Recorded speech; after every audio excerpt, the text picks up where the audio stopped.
साडेसाती आपल्याला भक्कम बनवते. पैसा सदैव टिकत नाही. साडेसाती पायांपर्यंत पोहोचते, जे तुमच्या कर्मानुसार फळ देतात. सिंह राशीच्या लोकांनो, येणाऱ्या काळात तुमच्या काही इच्छा आहेत ज्या पूर्ण करणे गरजेचे आहे. जर तुम्ही त्या वेळेत पूर्ण केल्या नाहीत तर नंतर त्या तुम्हाला त्रास देतील. आज लोक स्वतःचे निर्णय घेता इतरांच्या निर्णयांवर चालतात, पण हे चुकीचे आहे. दुसऱ्यांच्या निर्णयांपेक्षा स्वतःच्या परिस्थितीवर लक्ष द्या. घराच्या नूतनीकरणासंबंधी काहीही काम करताना वास्तुशास्त्राचे नियम पाळा. वास्तुशास्त्र माणसाच्या जीवनातील आनंद आणि दुःख दोन्हींसाठी कारणीभूत असते. म्हणून वास्तुशास्त्राचे पालन करा आणि जीवन सुधारण्यासाठी प्रयत्न करा. जर तुम्हाला एखादे चमत्कारी उपाय करायचे असतील तर शनिवारी छाया दान करा. कांस्याच्या कटोरीत सरसो तेल भरा आणि त्यात स्वतःची प्रतिमा बघा, मग ते तेल दान करा. हा उपाय जुना आणि प्रभावी आहे.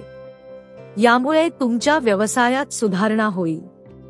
जर तुम्ही भागीदारीत व्यवसाय करत असाल तर प्रत्येक गोष्टीचा नीट विचार करा. स्त्रियांनी त्यांच्या कार्यात आनंदी राहावे. कार्यालयीन कामात यश मिळेल आणि महत्त्वाचे प्रकल्प पूर्ण होतील. त्यातून नवीन अनुभव मिळतील. सिंह राशीच्या लोकांनो, जीवनात जर कोणत्याही प्रकारची अडचण आली नाही तर माणूस प्रगल्भ होऊ शकत नाही. दुसऱ्या टप्प्यात अपयश, दारिद्र्य आणि विश्वासघात यांचा सामना करावा लागतो. पण हीच वेळ आहे शिकण्याची. आपल्याला आपली किंमत कळते आणि आपण पुन्हा नव्याने उभे राहतो.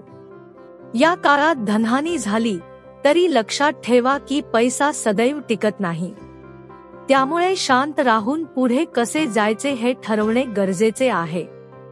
शनीची साडेसाती हनुमान भक्तांवर प्रभाव टाकू शकत नाही, कारण प्रभू हनुमान यांनी स्वतः शनिदेवांना वचन दिले आहे की त्यांच्या भक्तांना साडेसातीचा त्रास होणार नाही.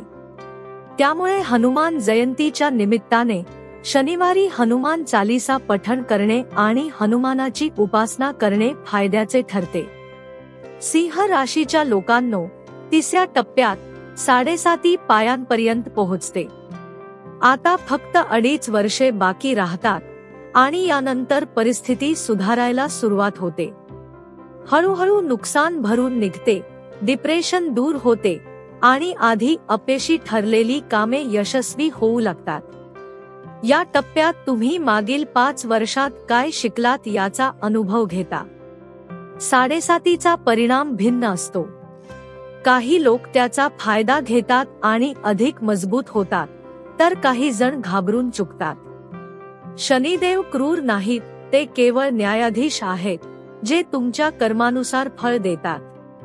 जर तुमची कर्मे चांगली असतील तर साडेसाती तुमच्यासाठी वरदान ठरेल. जर तुम्ही आपल्या पालकांचा आदर करता, गरिबांची मदत करता, चांगली कर्मे करता आणि प्रामाणिकपणे जीवन जगता तर साडेसाती तुम्हाला मोठे व्यक्तिमत्व देईल.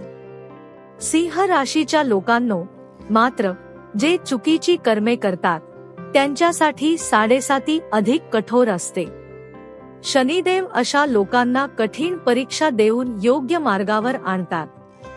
जीवनात प्रत्येकाला काही ना काही अडचणी येतात, पण त्या आपल्याला सक्षम बनवतात.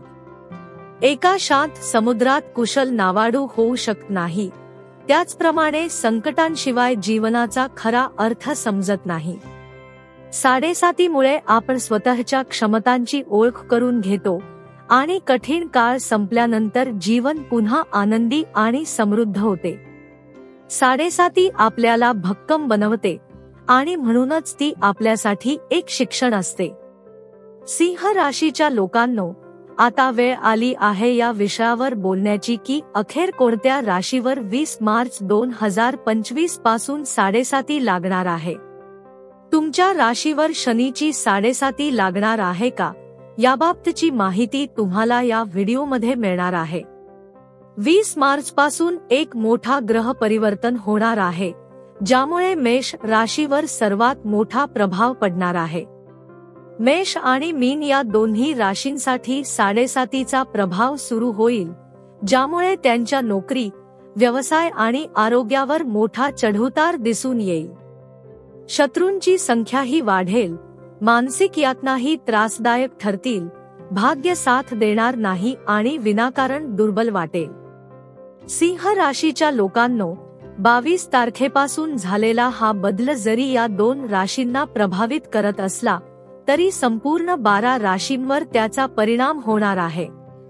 कारण शनी ग्रह बदलत असतो, कुंडलीत बदल होत असतात, त्यामुळे तुम्ही कोणत्याही राशीचे असाल तरी त्याचा प्रभाव तुमच्यावर पडणारच आहे. त्यामुळे तुम्हाला उपाय करावे लागतील, मंत्रांचा जप करावा लागेल. त्यामुळे आजचा हा व्हिडिओ शेवटपर्यंत पाहणे महत्त्वाचे आहे, कारण जीवन आपल्याला बरंच काही शिकवू इच्छिते. देव आपल्या परीक्षा घेतात, कारण ते आपल्याला काहीतरी करून दाखवायला लावू इच्छितात. 7.5च्या प्रभावामुळे तुमच्या शत्रूंना बळ मिळेल, मग तुम्ही कोणत्याही राशीचे असलात तरीही. पहिल्या 3 ते 4 महिन्यात म्हणजेच 20 मार्चनंतर तुमचे शत्रू तुमच्यावर हावी होण्याचा प्रयत्न करतील, कारण शत्रुबाधा मोठ्या प्रमाणात वाढणार आहे. शत्रू विविध मार्गांनी तुम्हाला त्रास देण्याचा प्रयत्न करतील. सिंह राशीच्या लोकांनो, सर्वप्रथम कौटुंबिक क्षेत्रावर परिणाम होईल. कुटुंबात राहताना गृहस्थ जीवनात अनेक अडचणी येतात. काही जण टोमणे मारतील, काही तुमच्याविषयी चुकीच्या गोष्टी पसरवतील. हे शत्रू तुमच्या घरातील किंवा नातेवाईकांमध्ये असू शकतात. अशा शत्रूंपासून सावध राहा. दुसरे क्षेत्र म्हणजे कार्यक्षेत्र. ज्या ठिकाणी तुम्ही काम करता तिथेही तुमचे शत्रू निर्माण होतील. ते तुमच्या कामाला अडथळा आणण्याचा प्रयत्न करतील, तुमच्या कामावर टीका करतील, बॉससमोर तुमची निंदा करतील. त्यांचे लक्ष फक्त तुम्हाला खाली खेचणे हेच असेल, त्यामुळे खूप सावध राहा.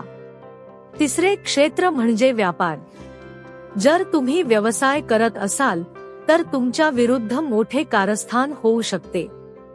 तुम्ही कधीही गुणवत्तेत तडजोड केली नसेल तरीही एखादा कर्मचारी विकला जाऊ शकतो किंवा तुमच्या व्यवसायाला कोणीतरी धोका पोहोचवू शकतो.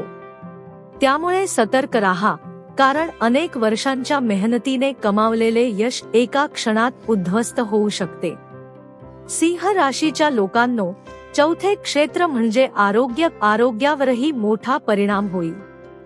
खूप जास्त आळशीपणा, व्यायामाचा अभाव आणि योग करणे तुम्हाला गंभीर अडचणीत टाकू शकते.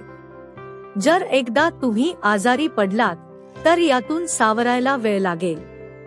त्यामुळे जागरूक राहा आणि आपल्या आरोग्याकडे विशेष लक्ष द्या. हे 7.5चे पहिले टप्पे आहेत, जे मुख्यतः मेष आणि मीन राशींवर परिणाम करतील. पण उर्वरित 10 राशींवरही प्रभाव पडणारच आहे. कारण शनी ग्रह एका जागेवर स्थिर राहत नाही, तो सतत भ्रमण करत राहतो. त्यामुळे तुमच्या राशीवर देखील काही प्रमाणात प्रभाव नक्कीच पडेल. कधी-कधी असेही घडेल की तुमचे नशीब साथ देणार नाही. ज्या व्यक्तीचे नशीब साथ देत नाही त्याला सतत अपयश येते. त्याचे काम सहज पार पडत नाही, त्याला खूप संघर्ष करावा लागतो, खूप मेहनत घ्यावी लागते, खूप धावपळ करावी लागते. 20 मार्चनंतर अशी स्थिती निर्माण होऊ शकते. त्यामुळे स्वतःला मानसिकदृष्ट्या मजबूत ठेवा.